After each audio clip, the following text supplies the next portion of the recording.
बिस्मिल्लाहिर्रहमानिर्रहीम। अस्सलाम वालेकुम। कैसी है मेरी प्यारी यूट्यूब फैमिली? आई होप के सब ठीक ठाक होंगे। गर्मियों की दोपहर हो और हो ढाबा स्टाइल चने की दाल और इसके साथ हो आम, अचार और हो रायता, साथ में हो जी तंदूरी रोटी, तो इससे खूबसूरत लंच और कोई नहीं हो सकता। बिलीव मी, अगर आपने ट्राई नहीं किया है तो चलिए जी मैं बताती हूँ आपको ये ढाबा स्टाइल मैंने कैसे रेडी की है दाल, और इसके साथ जो है वो कौन से ऐसे मैजिकल इंग्रेडिएंट्स ऐड किए हैं जिसकी वजह से ये हो गई है और भी शानदार। तो चलिए जी जल्दी से चलते हैं रेसिपी की तरफ। और रेसिपी में सबसे पहले आ जाएगी हमारी प्यारी सी चने की दाल। आधा किलो चने की दाल ली थी मैंने और इसको जो है मैंने अच्छी तरह से धो लिया था। और धोने के बाद जी मैंने इसको डाल लिया है प्रेशर कुकर में और हमने बस इसको जो है वो गलाना है। चाहे तो आप इसको पैन कुक भी कर सकते हैं। यहाँ पर मैंने डाला है 1 टेबलस्पून इसके अंदर नमक, हाफ़ टेबल स्पून डाली है हल्दी और हाफ़ टेबल स्पून ही मैंने डाला है सुरख मिर्च का पाउडर।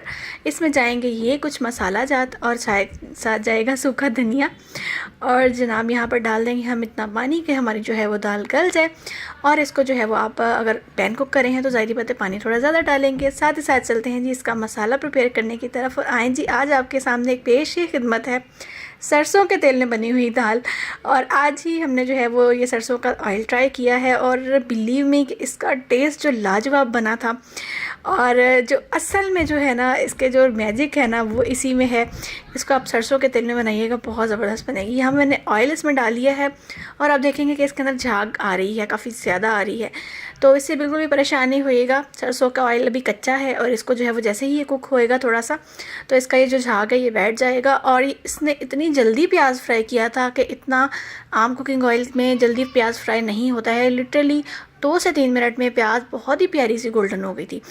तो मुझे तो जनाब बहुत ही ज़बरदस्त लगा है। आप भी ट्राई कीजिए। मस्टर्ड सीड ऑयल जो है वो हेल्थ के लिए बहुत बेनिफिशियल है और ये जमता नहीं है। इवन इसको आप फ्रीज़र में भी रख दें तो ये बिल्कुल नहीं जमेगा। तो इससे जो है वो हमारा हेल्थ जो है वो बड़ी अच्छी रहेगी, हार्ट हेल्थ बहुत अच्छी रहेगी और जनाब हमारी जो इम्यून सिस्टम है वो इससे बड़ी स्ट्रॉन्ग रहेगी। तो आपने जो भी फ्राइंग करनी है, जो भी कुकिंग करनी है, आप मस्टर्ड सीड ऑयल लेकर आइए अगर आपको अच्छा मिल जाता है तो ये तो होगी कुछ अच्छी सी टिप। और साथ में इसके जाएगा जनाब प्याज फ्राई होने के बाद जिंजर गार्लिक का पेस्ट। जिंजर गार्लिक का पेस्ट हम डालेंगे इसमें और इसको बिल्कुल थोड़ा सा सौते करने के बाद इसमें डाल देंगे थोड़ा सा पानी, ताकि जो है हमारा जो ये टेंशन ख़त्म हो गई, इसमें झाग क्यों नहीं ख़त्म हो रही है, ये अब सारी बैठ जाएगी। ठीक है जी। तो यहाँ पर जनाब देखें कि ये ज़बरदस्त सा जिंजर गार्लिक का पेस्ट हमारा हो गया है फ्राई। और इसको जो है वो हम लोगों ने बस 5 से 6 मिनट तक के लिए कुक कर लेना है हल्की आँच पर। और इसको जो मुसलसल जो है वो चलाते जाना है। थोड़ा सा पानी और ऐड कर लेंगे अगर ज़रूरत हुई तो। यहाँ पर जनाब हमने जो है वो इसको अच्छा सा कुक कर लेना है ताकि जो जिंजर गार्लिक का पेस्ट है और प्याज है ये ज़बरदस्त से रेडी हो जाए। और जैसे ही जिंजर गार्लिक का पेस्ट थोड़ा सा पकने लगेगा इसमें हम साथ ही डाल देंगे टोमेटोज़। और यहाँ पर मैंने 2 अदद बिग साइज़ के टोमेटोज़ लिए थे, पील ऑफ करके इसको फिर मैंने कट किया है। अब जो ढाबा स्टाइल में जो मोस्टली चीज़ें यूज़ होती हैं वो ज़्यादातर पील ऑफ करके ही यूज़ करते हैं क्योंकि इसमें बहुत ज़्यादा चंकी चीज़ें नहीं होती हैं। अब यहाँ पर हुआ था एक मिस हैप और वो मिस हैप ये हुआ था कि कैमरा ऑफ हो गया था। तो यहाँ पर मैंने कुछ ये मसाला जार डाल दिए थे और यहाँ पर जो है वो इसको 2 से 3 मिनट के लिए अच्छी तरह कुक करने के बाद इसमें हमने डाल दी थी गली हुई हमारी दाल। और दाल को हमने कर लिया था 2 से 3 मिनट तक के लिए सौते। तो अगर आपके लिए कुछ भी कंफ्यूजिंग है तो मुझसे पूछ सकते हैं आप कमेंट बॉक्स में। यहाँ पर जनाब 2 से 3 मिनट के लिए हमने दाल को जो है वो अच्छी तरह से डालकर इसको सौते कर लिया है। और हाँ, मीडियम आंच पर जो है वो अपने इसको ढककर रुक देना है कुक होने के लिए। और उसके बाद जनाब ये देखें इतनी ज़बरदस्त हमारी दाल जो है वो रेडी हो भी गई है।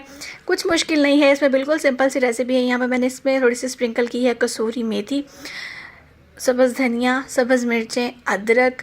और इसके ऊपर जो है वो अभी जाने वाला है एक और मैजिकल इंग्रेडिएंट। और वो जाने वाला है क्या? वो जाने वाला है यहाँ जनाब गरम मसाले का पाउडर। और गरम मसाले का पाउडर डालने के बाद इसको डालेंगे हम तड़के में भी। तो तड़के में भी क्या डलने वाला है? तड़के में भी डलने वाला है ज़ीरा। और इसके साथ जाएंगी जो कुछ लाल मिर्चें, इनको जो है वो मैंने ऑलिव ऑयल में अच्छी तरह से कड़कड़ा लिया था। यहाँ भी चाहें तो आप मस्टर्ड ऑयल यूज़ कर सकते। और जी बस इसको जो है वो अच्छी तरह से हमने जो है वो कर लेना है फ्राई। और बस इसको जो है बहुत ज़्यादा ब्लैक नहीं करना है हमने। और इसको लगा देना है अपनी प्यारी सी दाल के ऊपर। एंजॉय कीजिए जी ये ढाबा स्टाइल दाल और ज़बरदस्त ही बनेगी इंशाल्लाह। इसको खाएं आप तंदूरी रोटी के साथ और एंजॉय कीजिए अपनी अपनी फैमिलीज़ के साथ। खुश रहिए, खुश रखें। और आपसे मिलूंगी इंशाल्लाह अगली नेक्स्ट वीडियो में।